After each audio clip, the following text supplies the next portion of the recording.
One of the most common questions we get asked about is personal liabilities. When am I personally liable for the debts of my business? The answer to that is a bit tricky. The first question is, how is the business structured? So if you're a sole trader, then you're always personally liable for the debts of your business. That's the way it is. If you're a company, you're not personally liable for the debts of the company unless certain things happen.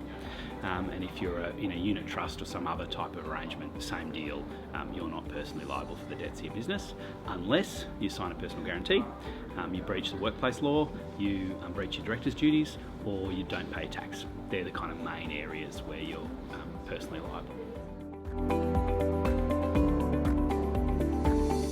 I'd say the number one is personal guarantees. So if you apply for a credit with Bunnings, your company signs and you personally sign as well. So if you don't pay Bunnings when you get your hardware, then you'll personally be liable for those debts. So if your company goes into liquidation and can't pay, you personally have to. And if you own a house in your own name, then that house is at risk. So that's the number one way I find clients become personally liable for the debts of their business.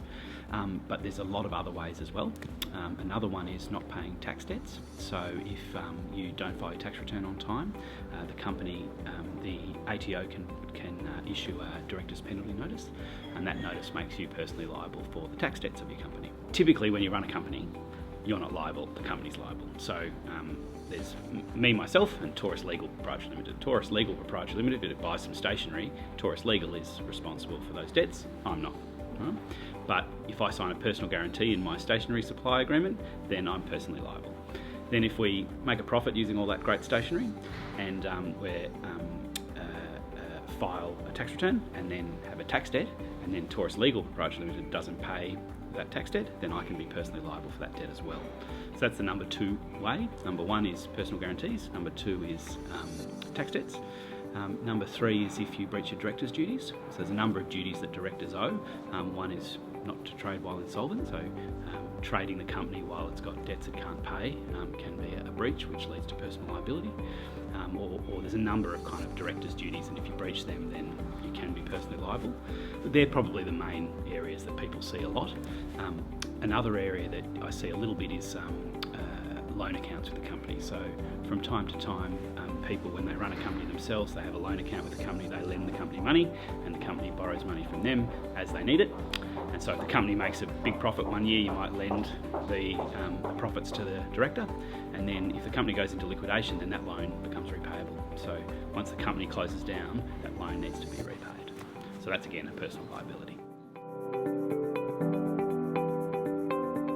So one of the most common structures that I see is a corporate structure. So that's a company with shareholders. So that's a very useful structure in the sense it's cheap to set up, it's easy, it's well understood, and it can have multiple shareholders. So I could go into a partnership with someone and they could own 50% of the shares, I could own the other 50%, I could be a director, they could be a director. We've got a corporate structure. The assets in the company are held by the company, not by the shareholders. The shareholders have limited liability, and there's some tax advantages of companies as well. So that's a very common structure. If you then go to the next stage, you can then have the shareholding being owned by family trusts or discretionary trusts, and that means if the company earns a profit, that gets distributed to the shareholder, and then that shareholder can distribute the dividend to anyone who's a beneficiary of the trust. So that can be a very broad group of people. So if I was a shareholder of, say, Taurus Legal, rather than all the money coming to me, if the owner is a trust, I can distribute that income to a whole bunch of people. Typically it's, husbands and wives, children, that sort of thing, and they may have no taxable income, so the first $20,000 that goes to them would be tax-free. So that's a reason that you would set that up. It also creates a buffer between the business and the owners of the business, so that if there are assets held by the company, and say the company's gets sued, you can close down the company and the shareholders get to keep their dividends. Whereas if all the money's sitting in the corporate account, then that money's at risk.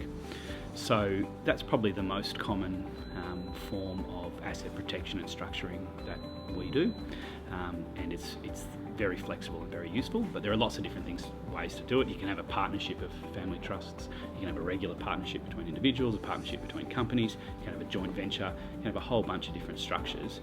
I suppose I'd encourage clients just to when they're starting a new venture, whether it's just themselves or with somebody else, to get some legal advice about what the right structure for them is. And getting it right at the start is a lot easier than trying to fix it up at the end, and worse off if you don't set it up right at the start and end up different people have different views about the way it's supposed to work. So say a partnership agreement, you're supposed to split profits 50-50. If that's clear from the start, then profits are split 50-50. Whereas if one person thought it was a partnership and the other person thought it was a company, and there was some disagreement about that, you can end up having tension between business owners, have a big dispute, and the business fails. So getting that right at the start, getting clarity around who does what and so on is important. There's lots of different structures that are available, and I just encourage clients to make sure they think about it early on.